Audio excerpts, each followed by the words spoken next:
Berapa nih? 7 ya? Bukan. Iya. Tes.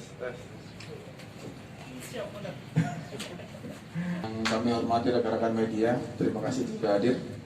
Jadi hari ini rekan-rekan media, kami akan press release konferensi pers terkait mengenai masalah kasus curas yang menimpa di wilayah Toraja Utara.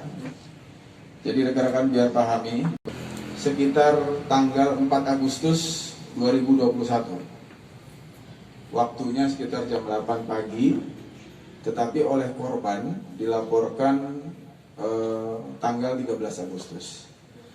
Kejadiannya, TKP-nya adalah ada beberapa TKP. Yang TKP pertama adalah di Toko Variasi Sakajaya, Jalan Pasire Pasuruan, Saruran, Kecamatan Ratepau. Kemudian TKP kedua adalah rumah korban, Jalan Frans Karangan, Tarunglipu. Kemudian TKP ketiga adalah Enrekang, Puncak Enrekang, Jalan Poros Enrekang.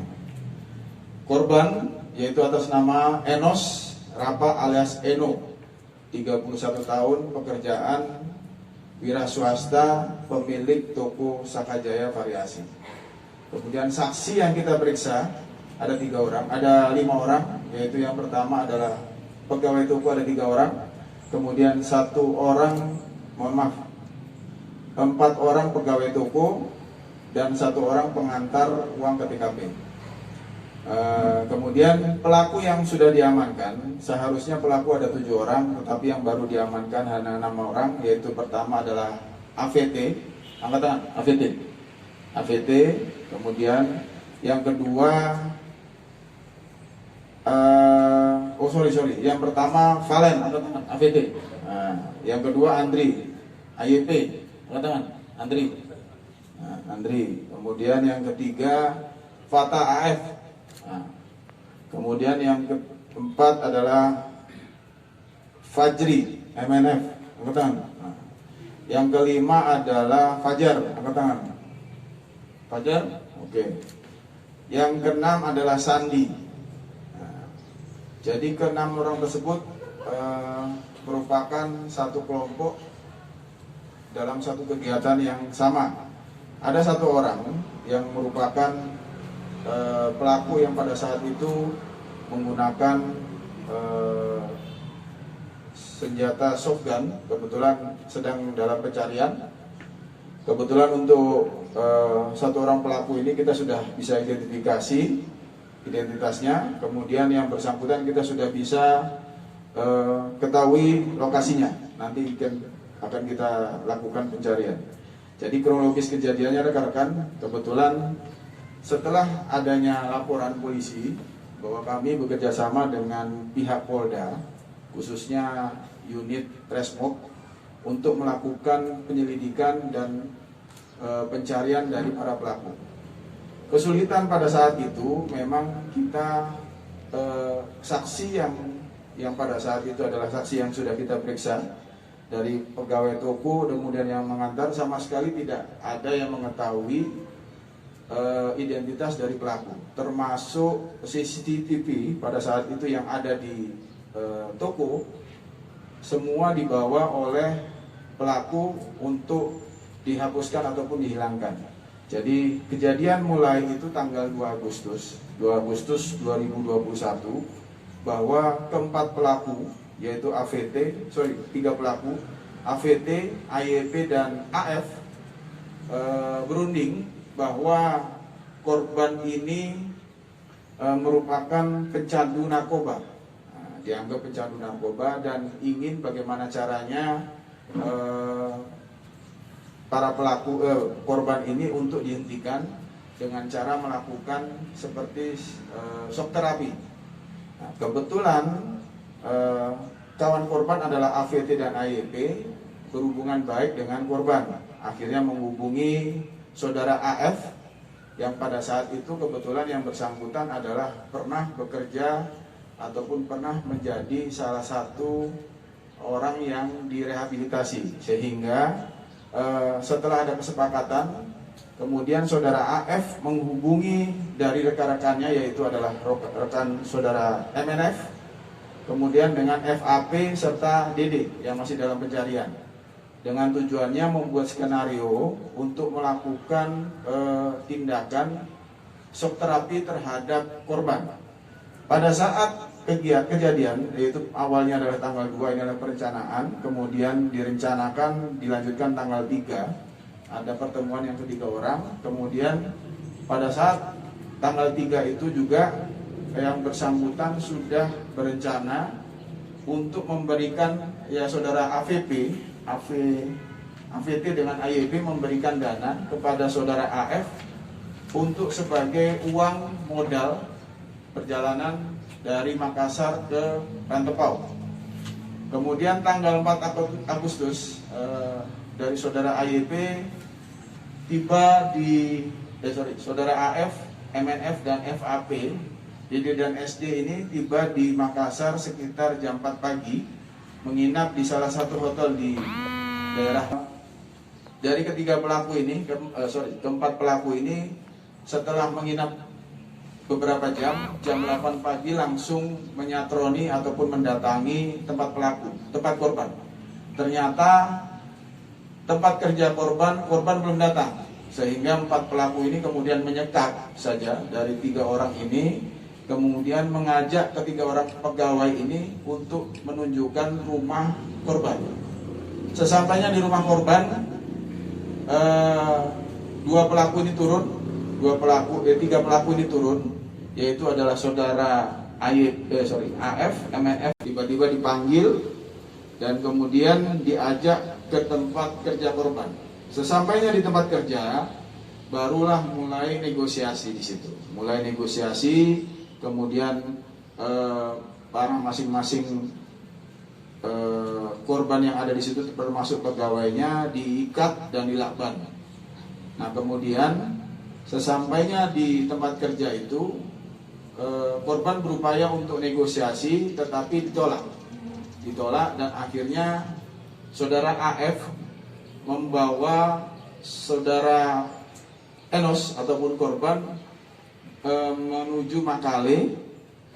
Tetapi sampai di Makale juga tiba-tiba korban sesampai di Enrekang, sampai Makale, korban ingin memberikan negosiasi terhadap pelaku senilai 20 juta, tetapi pelaku tidak mau. Sampai dibawa ke Makassar, setiba di Enrekang, korban menawarkan kembali uang 100 juta dan diminta tersangka untuk menghubungi kawan korban, yang kebetulan pada saat itu korban juga dilakban matanya, sehingga yang dihubungi pelaku pada saat itu adalah saudara AYP.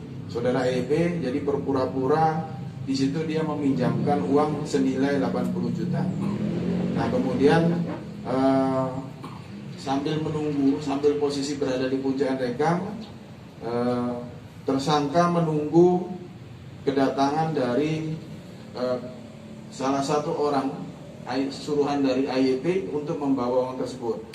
Nah, setiba sampai di puncak Enrekang, uang diterima, kemudian korban serta karyawannya diturunkan. Jadi di sini jelas, Pak. Jadi peran dari pelaku adalah pelaku 1, yaitu dan pelaku 2 adalah berperan dalam penangkapan. Jadi dia yang mengarahkan untuk AF untuk bagaimana caranya merancang skenario untuk melakukan shock terapi terhadap korban dengan tujuan adalah supaya dia berhenti menggunakan narkoba. Jadi pelaku 1 adalah AVT dengan AYP. Ini adalah merupakan dalang dari tindakan tersebut. Kemudian pelaku selanjutnya adalah saudara AF, MNF dan FAP serta DD adalah merupakan pelaksana. Kemudian saudara SD adalah merupakan yang menggunakan kendaraan rental tersebut. Jadi kita amankan, kemudian barang bukti yang bisa kita amankan adalah uang 30 juta dengan beberapa HP, ada 4 HP serta 1 kendaraan Nissan X-Trail. Jadi pasal yang dipersangkakan adalah pasal 365 ayat 1 dan ayat 2, kedua dan ketiga. Jadi ayat 1 adalah barang siapa dengan sengaja melakukan kekerasan atau ancaman kekerasan terhadap orang dengan maksud untuk mempersiapkan atau mempermudah pencurian. Kemudian ayat kedua apabila dilakukan oleh 2 orang atau lebih sudah masuk di dalam unsurnya, pelaksanaan dilakukan oleh 4 orang. Kemudian ayat 2 ketiga adalah apabila merusak menggunakan anak kunci palsu, perintah palsu atau jabatan palsu. Dia sudah mengakui sebagai seorang BNN pada saat penangkapan. Dia mengakui seorang BNN pada saat penangkapan sehingga korban mau mengikuti arahan dari pelaku. Jadi ancamannya adalah maksimal 12 tahun penjara. Demikian yang informasi yang bisa saya berikan. Setelah ini dapat saya berikan kesempatan apabila pertanyaan, silakan nanti Pak Kasat Reskrim untuk membantu saya sehingga akan airsoft gun atau gimana? Motifnya mereka ada pengancaman menggunakan airsoft gun yang dilakukan oleh pelaku yang sampai saat ini sedang kita dalam pencarian. Ada salah satu pelaku yang menggunakan airsoft gun, tetapi pelaku AF pada saat dia melakukan pengancaman, dia mengaku sebagai anggota BNN. Berarti mereka melakukan aksinya ini mengaku sebagai anggota BNN? Iya, iya. Nah, kemudian dari informasi setelah dilakukan interogasi, dari mana mereka mengetahui kalau ada yang bisa untuk direhabilitasi? Oh, jadi begini. Jadi kebetulan saudara AF, MNF dan FAP adalah rekanan. Jadi kebetulan mereka bertiga kenal dan bertemu di panti rehabilitasi di Makassar. Makanya ini yang akhirnya timbul kesepakatan untuk mengajak mereka berdua beserta Dede untuk menjadi pelaksana dalam aksi yang direncanakan oleh AVT dengan AYB. Nah, setelah dibawa lari, kemudian sempat melakukan pengancaman terhadap korban atau gimana? Ancamannya bahwa kasus itu akan diproses. Jadi karena kebetulan pada saat kembali, mohon maaf tadi saya lupa sampaikan, pada saat kembali lagi dari rumah ke tempat kerja korban itu dilakukan penggeledahan dan ditemukan alat bom sehingga itu membuat korban merasa ketakutan karena akan diproses kasusnya. Demikian. Uang transaksi diterima langsung. Jadi diterima langsung oleh saudara AF senilai 100 juta. Nah, sekarang sedang kita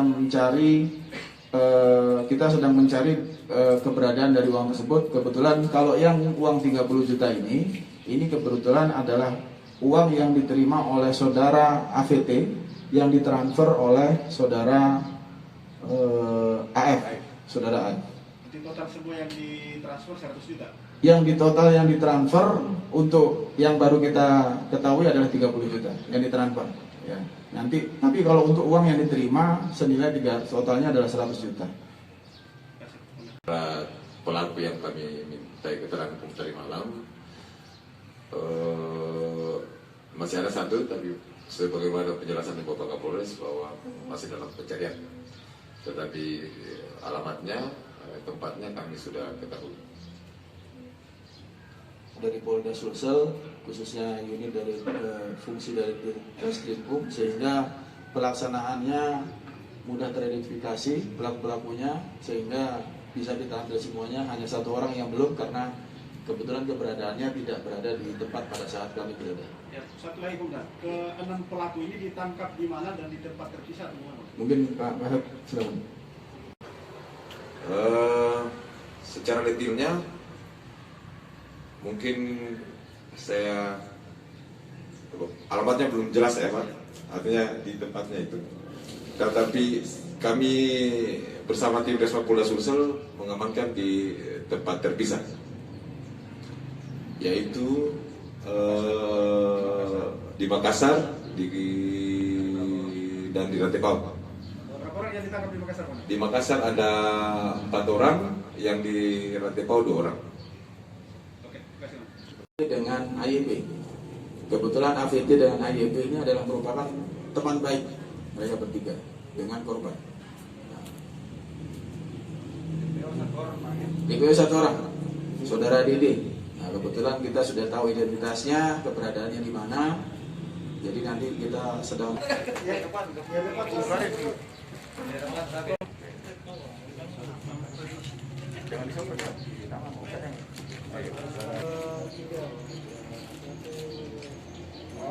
Tunggu bentar, tunggu. Oke.